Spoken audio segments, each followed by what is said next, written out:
Hello, everybody. This is Paisley, and today I'm going to be talking all about Helen Keller. So, Helen Keller was born in Tuscumbia, Alabama on June 27th, 1880. Before I read her autobiography, I thought that she was born deaf and blind, but she actually wasn't. She could see and hear for the first 19 months of her life until she came down with a severe illness. In her book, she describes it as acute congestion of the stomach and brain. And really quickly, I just want to say everything that I've talked about so far has been pulled from Helen Keller's autobiography.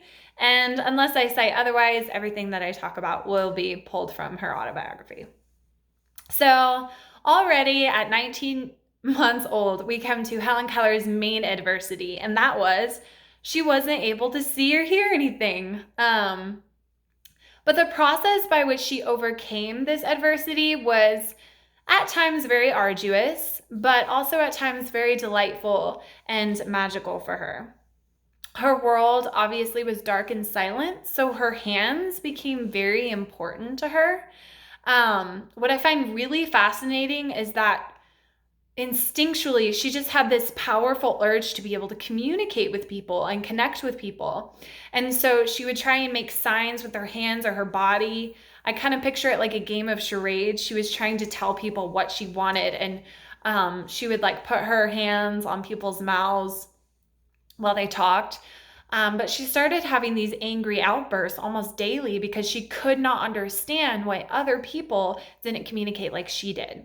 So her parents took her to a specialist in Boston, and he wasn't able to do anything for her eyes or her ears, but he did let them know that she was able to be educated. So when Helen Keller was 7 years old, she got her teacher, Anne Sullivan, who actually became her lifetime teacher, and she was an amazing teacher. That's according to the article Helen Keller, American Author and Educator, on the website Encyclopedia Britannica. So, the beginning of Helen Keller's education was really when she started to overcome her adversity. She was very curious and very eager to learn, and she really just wanted to know all things possible about the world. While learning to read and write was extremely difficult for her, she faced an even greater adversity when she went to college because her professors didn't have any experience teaching people who are deaf or blind, let alone somebody who was both. So she had to work twice as hard as the other students. It took twice as long. She had her teacher there in class with her, Anne Sullivan, basically relaying all the information to her.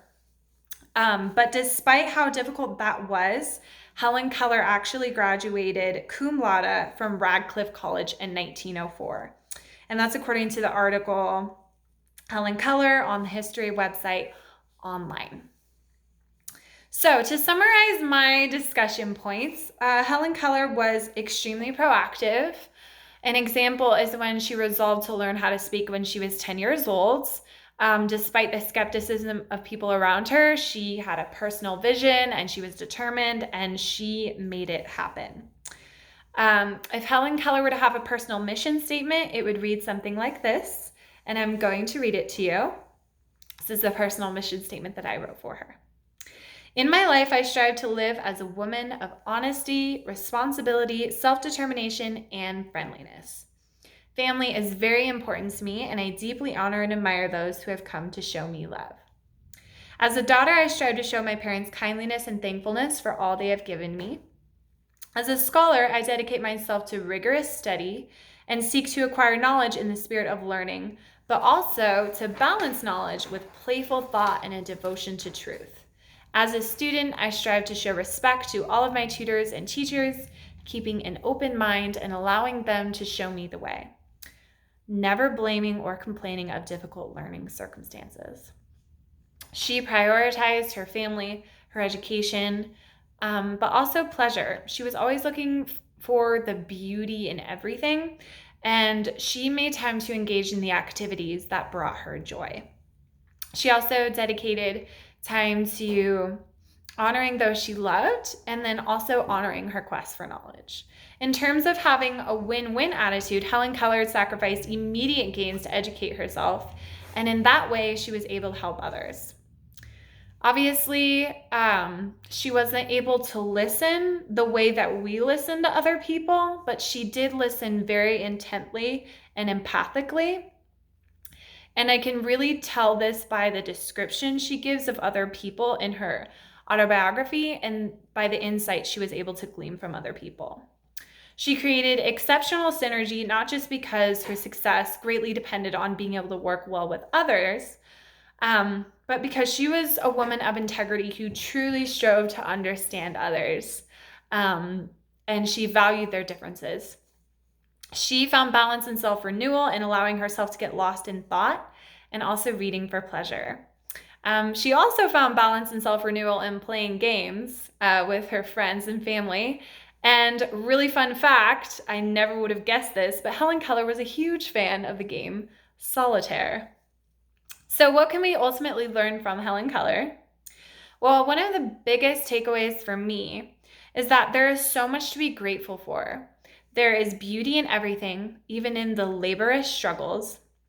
And if you want to be genuinely happy, you have to make a practice of being grateful for what you have. Also, another main takeaway for me is that there really are no excuses for not realizing your vision and making it come to fruition. Because if Helen Keller can graduate cum laude from college while being deaf and blind, what can you accomplish?